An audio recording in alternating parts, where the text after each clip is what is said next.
26 settembre 1983. È notte fonda. Il mondo è diviso in due blocchi armati con migliaia di testate nucleari pronte al lancio. In un bunker sovietico, un sistema di allerta segnala qualcosa di impensabile. Missili nucleari lanciati dagli Stati Uniti. Le procedure sono chiare. In caso di attacco, la risposta deve essere immediata. Ma quella notte, un uomo decide di non seguire le regole.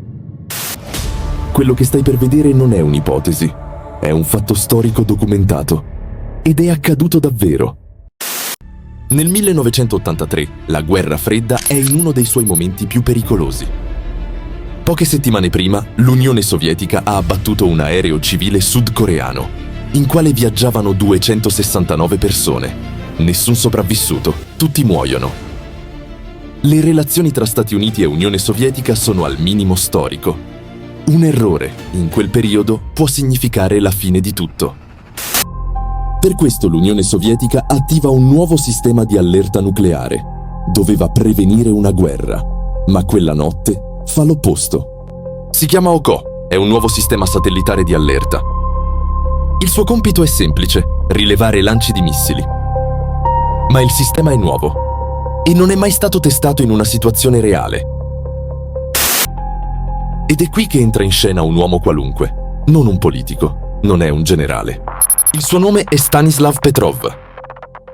È l'ufficiale di turno quella notte, incaricato di monitorare i dati provenienti dai satelliti. Il suo compito non è decidere, è riferire.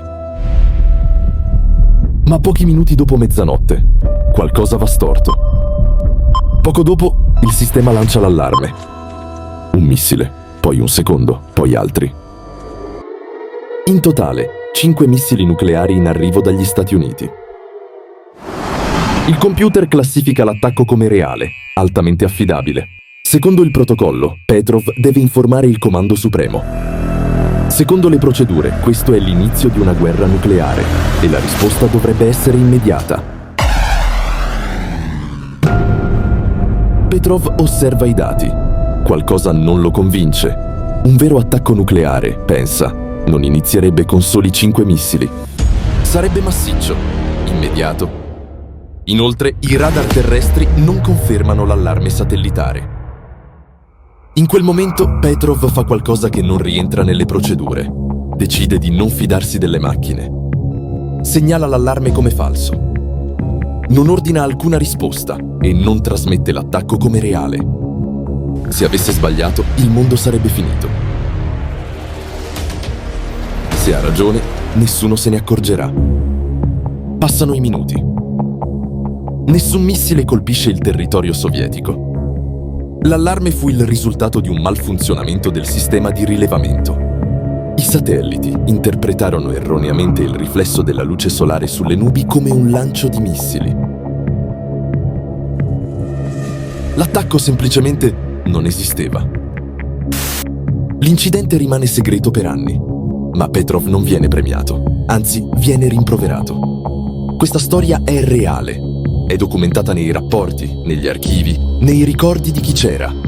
Non parla di armi, parla di una scelta. In un sistema progettato per reagire automaticamente, qualcuno ha deciso di fermarsi, di dubitare, di aspettare. Ma qualche volta viene salvato da qualcuno che sceglie di non premere un pulsante.